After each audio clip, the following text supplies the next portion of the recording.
Hello and welcome to Scribes and Songsters. I'm Veronique Mandel. The City of Windsor began its Poet Laureate program in 2011. Previous Poets Laureate have been Marty Gervais, who is now Poet Laureate Emeritus, then Marianne Mulhern, followed by Vanessa Shields. The city's current Poet Laureate is a poet, thespian, lawyer, professor, and big Windsor champion. And he's no stranger to Scribes and Songsters. I'm delighted to welcome him back, Peter Hrastovec. Welcome again. I'm happy to be here. Thank you for having me. Delightful to have you here. Mm-hmm. And, you know, there's so much to talk about with your new gig, but I want people to know a bit about you. I'm sure there are lots of people who know about Peter Hrastovec, the lawyer, but tell us a little bit about your background. You grew up in Windsor? Grew up in Windsor, born and bred downtown, corner of Bruce and Pine, and had a great, idyllic childhood. It seemed like the sky was always blue. The clouds were just gorgeous and bubbling out of the sky, and life was good. And you went to what schools? Well, I started off at St. Clair Grade School, again, up the street from where I lived, then went to Assumption High School, thinking I was going to be a football player. Got hurt, discovered drama and writing and other things that became a part of my life. Went to the University of Windsor for my English Lit degree, followed by law, and some almost 40 years later, this is where I'm at. Yeah. And so you became a lawyer, and as you said, studied English literature. Mm-hmm. Is that when you became really creative, or had that been part of you all along? Well, it was part of my life. I grew up in a household that we never had a lot of money, but there was always music, there was always art, there was a few dollars available to go to the odd symphony concert, things like that. My mother had an operatic voice, always sang, always played opera in the house. I didn't like it so much as a kid, but learned to love it as I got older. But my father was a journalist by profession, and in fact, there's a long story. I was heading toward journalism at one point and segued into law, but the news was always on, and it was always dialogue, rhetoric was always important in his life and in my life as well too. So we shared a love of books, and he was a writer in the Croatian language, and so there's a bit of a spin-off there in terms of where I got that inkling. And he always read everything that I wrote, and he learned English as a second language for him. Spoke 5 languages, but English he struggled with at first, but adapted to it quite quickly, and was a wonderful editor in those early days. He read all my high school essays, things like because he wanted to learn. He was a lifelong learner, my father. So, do you remember the first creative piece of poetry you ever wrote? I can't really remember the poetry. I remember writing a tribute to the late John F. Kennedy when I was in grade 2. No kidding. And I was in grade 1 when he was murdered, unfortunately, and I think I still have it somewhere in the house, and so the writing thing sort of kind of came naturally. I had great teachers. I mean, I went through I tell people it was the Renaissance period of education in the 60s and 70s. I had some great educators, and some who are still friends. It was my high school English teacher, Ron Stevens, who I admired and respected. He was my director in high school as well too. That kind of pushed me toward studying English literature, and I thank him for that, because it was a joy. University was a joy for me, and I got to meet a lot of great friends, a lot of great professors. I was there in the heyday of Joyce Carol Oates and Gene McNamara and John Ditsky, who was a mentor and a very, very good friend and inspired me in my writing as well too. So there was a lot of good people that influenced me. The list goes on and on and on. And we were talking about this before we went on air, was about the importance of parents and people in the community connecting with young people, and the whole idea of a village raising a child, and all those people who inspired me helped to raise me. And I don't know how well I turned out, but all I know is that I keep telling people I haven't decided what I'm going to be when I grow up. That's why I like doing all these things. But the thing is, these people who are the true influencers, we use that term, rather quickly for everything and anything now. But an influencer, I think, is someone who does really inspire and influence a person. But it's not a 15-second sensation on media. It is something that is lifelong, or like they always say that, the people who are the good educators really make the most of a person. You don't realize how great a person becomes, but for the fact you look back and who their teachers were, who their educators were, and who their neighbors were, people who taught them, these life skills. So I think that's something that we have to hearken to in everything, and everything and anything we do. And when you get these memories from childhood, you're reminded about those influences way back when. Absolutely. Yeah. And those influencers also seem to compel us to want to give back to the community. And certainly Peter Hrastovec gives back in spades. So I could list all the things you do, but I want you to talk about some of the things that you've been doing that eventually led you to your position as Poet Laureate. Well, I can tell you in terms of community involvement, I wasn't outside passing the bar. I think maybe was it a month or so after I was called to the bar that I heard from John Whiteside, who was the associate dean at the law school and a marvelous man. And he's kind of the architect legally of how the University of Windsor looks today, because when it was fledgling in the early 60s, it was John Whiteside who mapped out a lot of that. And he was very active. He was loved by all the law students. He did a lot for a lot of people. And he called me one day and he says, Hrastovec, it's time to give back. And I said, but I haven't really started yet. Didn't even open my office first. Because no, he says, you'll do well by the profession, but you have to remember you have to give back to your community, because that's what's expected, of people, like you. And which was very nice of him to say that, but I had no idea how to give back and what to do. And he got me involved in the Alumni Association at the University of Windsor. So I got to meet a lot of people as a result of that. And, it was a lot of good work. It was hard work, some of it, and some of it was very pleasurable work, but we connected. You get to meet people.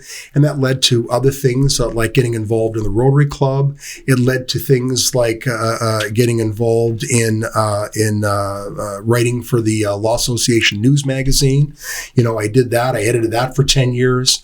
And just a number of different, community pursuits, working with the Windsor Symphony Orchestra and so on. I always found time in my life to balance, the importance of having a family and loving my dear wife and my 3 children and my now 4 grandchildren, and also giving back to the community. It's like balancing several balls in the air at one time, and sometimes you drop them, but you have to reach down and pick them up and get them back in play.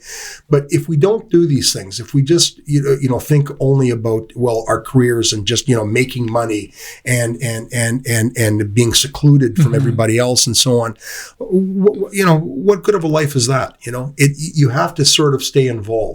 And some people get more involved than others. It doesn't matter. I always say that if in this region, if everybody did one thing, we'd have no problems. We'd have very, very few problems, and we'd have people animated and excited to do all kinds of things. So that's how it basically started with John Whiteside. He was that inspiration back in the day. Yeah. Now you're a very involved fellow, and you're very busy. Why did you want to be Poet Laureate and take that on? Well, I've always enjoyed writing. I've always enjoyed the writing community. I like, in addition to my writing, I like performing my work. I've been doing that for several years now, and I like the experience of working with other poets and sitting down with them, talking about writing, talking about what inspires them, what inspires all of us.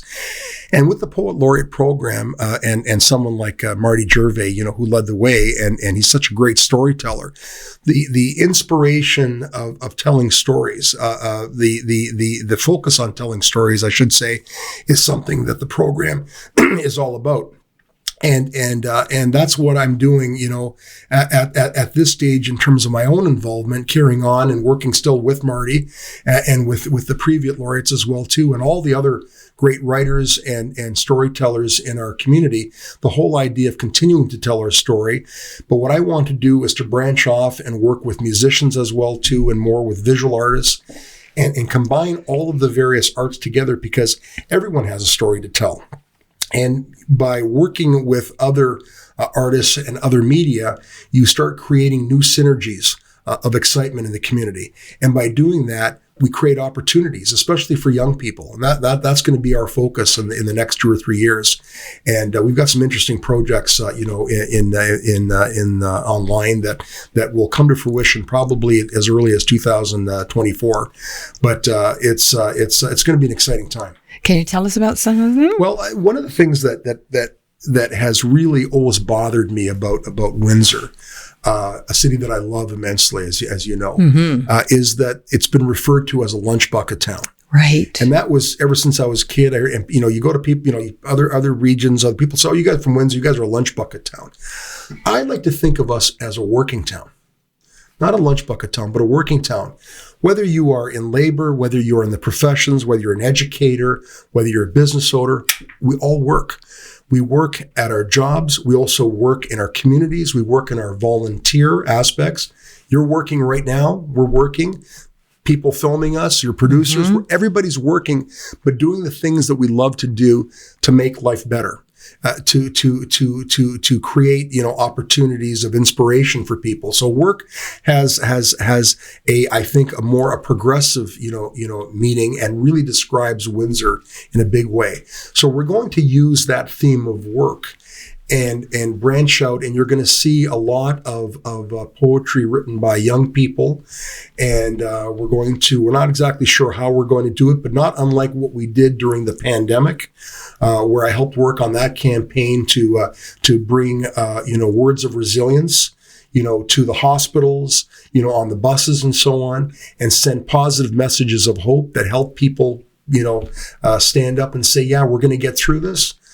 We're going to do the same thing with the notion of work, about being proud of who we are, because we don't have to be navel gazers anymore. We can look outward and say, as I've often said, and this was back in the flag campaign that we worked on, which was extraordinary. Thank you. I always said that this is where Canada begins, not where Canada ends. And this is the same idea for Windsor and the work motif. You're excited about it. Yeah, that's one of the things that we're going to do. Yeah.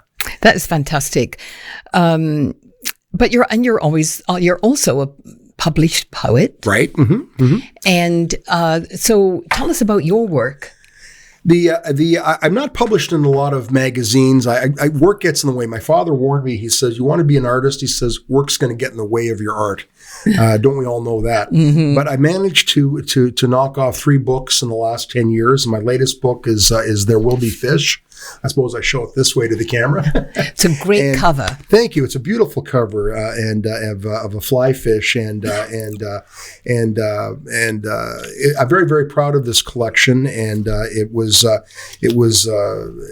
edited lovingly by a number of people, had a hand in it, but Bruce Meyer actually, who's a great and gifted poet out of Barrie, put the poems together, and all of a sudden my manuscript became a book. He saw it differently than I saw it, and it's always good to let someone else take a look at your work, and don't jealously guard your work. People out there, I tell young writers all the time, let people edit your material, because it becomes better as far as that goes. Yeah, I always say to my students, your editor is your best friend. Oh, exactly.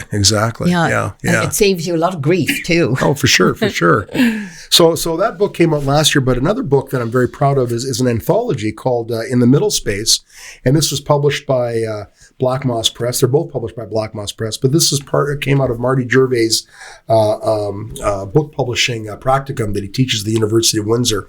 An amazing program that's been around for almost 20 years. A number of writers gone through there, and with their books being published, and all of the books are edited and produced by the students.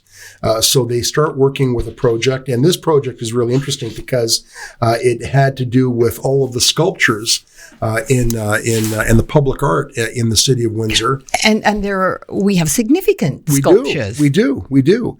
And there's a dozen so writers who were asked to write about various poems and write various poems and stories, and they were given sculptures to write about, and we were assigned to this work, and all of a sudden the inspiration of what the piece of art had to say in our own souls came out on the printed page. And so we've got this lovely book that really is a nice keepsake for people who visit Windsor and see our sculpture garden. For example, all the pieces are there. So I think it's a really clever idea. Mm-hmm. Yeah, it's thank amazing. you. Marty Gervais had the vision, and I know I said to him, I said, there's if we're going to do this, I wanted to pick one poem that was, or one book, or one sculpture that was important to me, and that is Businessman on a Horse. That's the one down on the, because it looks very much like my father. Oh, is that right? Oh, yeah. So I said to Marty, I said, I'll write about anything else, but you have to give me Businessman on a Horse. So that was the deal that I made with him at the time. So, yeah. Would you like to read it? Yeah, I'd be happy to read it. And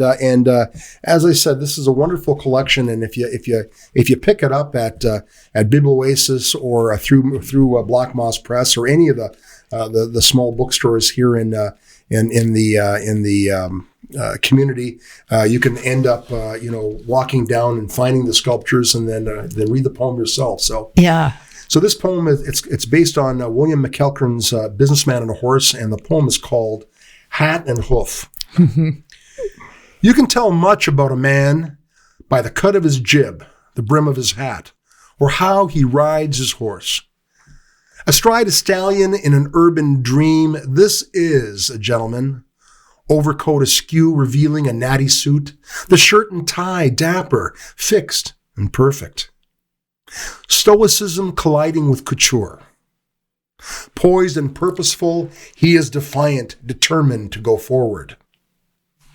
His horse, cautious, wavering, elongated head turning, hints on a return, a desire to revisit an oasis, a haven they had just passed, a brief respite to graze briefly, take water, an instant of relief. The journey stalled, negotiations in limbo, for a rider, his horse, on a road to be named later.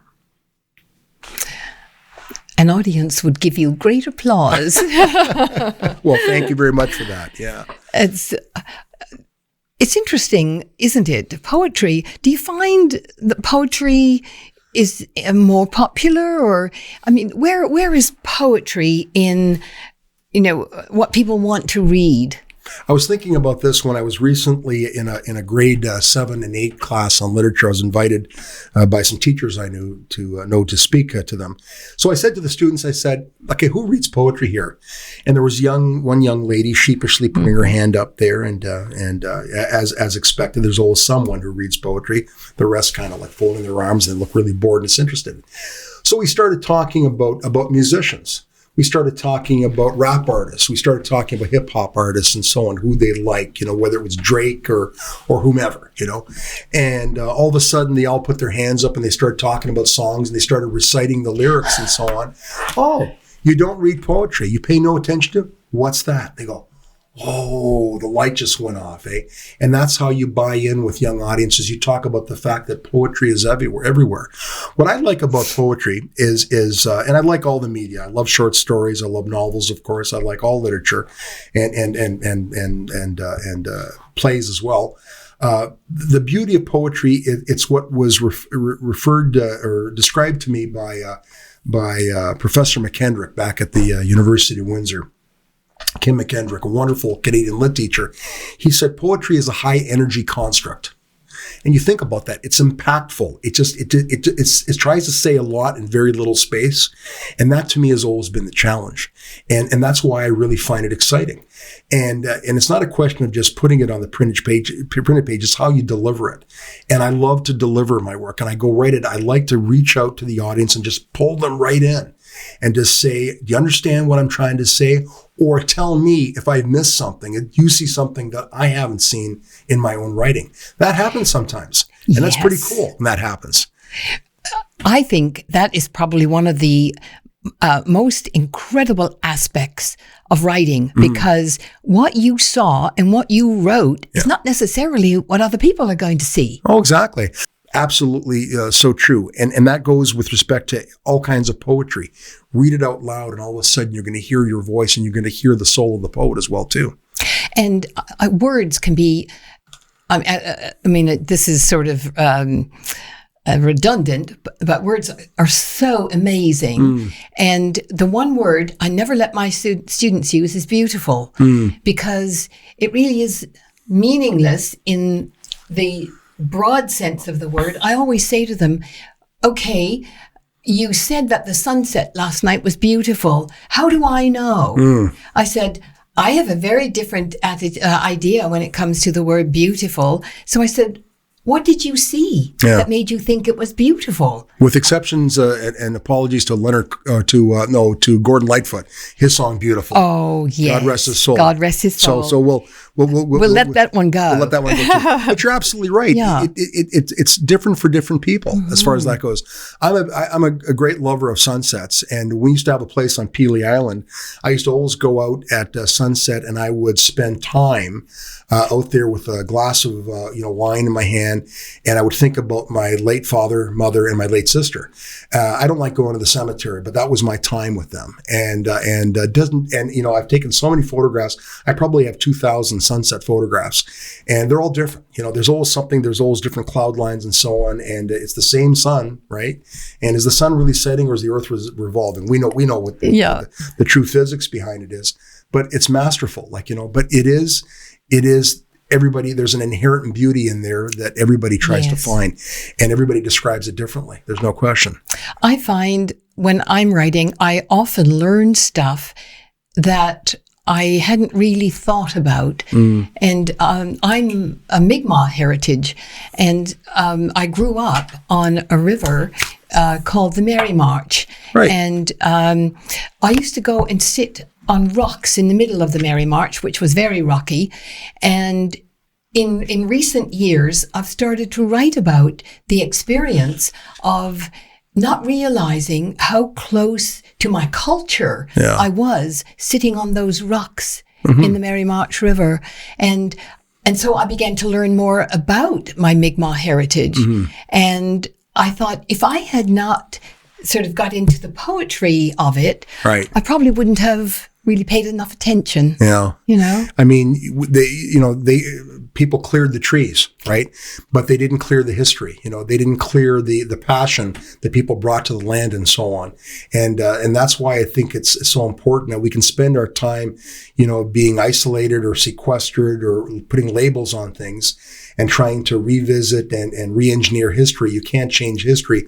The solution to it, I think, is people getting along and talking about how we can make things better with everyone who's here. And that's my belief, my firm belief. But I think it takes everybody, again, working together, and how that's going to happen, how it's going to be, set in play depends greatly upon the people who have the willingness to do the hard work. Yes. Right. So that's the way I look at it. So. So how much besides you, the poet laureate, there are other categories of laureates. Oh yeah. We have some terrific people, and I'm just beginning to start to work with, for example, Teresa Sims, the Indigenous storyteller. There's also a multicultural community storyteller, and that's T.J. Travis. He's wonderful. Oh, he's incredible. With his drumming, we're in the process of looking for the next youth poet laureate. And that should be announced within the next month or so. So, yeah. And so what's that process like? The process is amazing. We've got some wonderful, nominees, some very, very gifted young writers. And again, as I said, it's not about the me, it's about the we, all of us working together and creating opportunities for some of these young people, right? I tell people, I'll be frank, being a poet, you don't get rich. It's not about making money selling books. And in fact, I've probably given way more than I've sold, but that doesn't matter. It's about the rich tapestry of the art and what it does for you and what it creates in terms of the whole storytelling motif and being able to reach deep into your heart and tell things that probably have been sitting there festering away for a long, long time. And when it comes through in your writing, it's worth every element of effort that you put into it. Do you have a new book in the works? I'm always working on a transcript. I'm always working on poems. They're kind of in a mishmash of files right now. Someone said, "How do you write? Is there a special time you write?" I write when the muse inspires and when I have time. I may go home tonight and write. I may get up early tomorrow morning. All I know is I work on what I see in front of me. Sometimes I work on things that I started 5 years ago, and there's notes and records everywhere, but I keep them all in a safe space. And if somehow the journey ends and I haven't finished, doesn't matter. It's there. Somebody may look at them. Kids may toss them out. You never know. But no, they're not that callous. But the fact of the matter is, it's just a life, and it's just a work in progress. Life's a work in progress, right? So absolutely. Yeah. So if someone wanted to invite Windsor's Poet Laureate to speak to an organization or a class, what do they do? Well, they can go to the website, at the City of Windsor and just Google Poet Laureate City of Windsor. All my information is there. Contact information is there. I work with Chris Menard to make sure that we're not overlapping, with different events, to make sure that everything is timed properly. But I'll certainly make myself available when I can, as long as work doesn't get in the way. But because I'm in private practice, I carve out time in the middle of the day to do things, and but always happy to talk, especially to young people. Yeah. You've got a juggling act going on, but how much fun are you having? I'm having a great time. I really am. And as I start to wind down, two people asked me this week, different sources. They said, "I heard you retired," and I said, "No." And I said, maybe with all this information about the Poet Laureate and everything, they thought I was doing something else. I'm still very much practicing law, but I'm at the latter stages in my career. I'm winding down. I'm in my mid-60s, and for me, it's something that I've enjoyed every aspect of it, but you can't do forever. So this is going to be a large part of my life as I segue out, and I'm doing some other projects, doing some other writing, and doing some other theater, things like that. So it's life is good. I can't complain. So how long will you be the Poet Laureate? For the next 3 to 4 years, basically. Oh, terrific. That gives you time to do a lot of stuff. A lot of stuff too. And we're just kind of, and this only happened in March of this year. So we're just starting to get our feelers out in terms of some of these projects we're talking about. So it takes a while to let them evolve, but we'll get there. Yeah. Thank you so much and best of luck. Thank you very much. Thanks for having me. I really appreciate this. My pleasure. Well, that's all for this edition of Scribes and Songsters. It goes way too quickly. Many thanks to my guest, Peter Hrastovec. Thanks also to our Scribes and Songsters team, producer Liz Pettipies-Phillips, technical producer and editor Gary Glass, social media manager Michel Fortier, and consultant producer Brian Sweet. Grateful thanks to Tony Toldo and the Toldo Foundation, and to Neil and Tina Queering for their support. Thank you for watching. Hope to see you soon, right back here on Scribes and Songsters. I'm Veronique Mandel. Bye for now.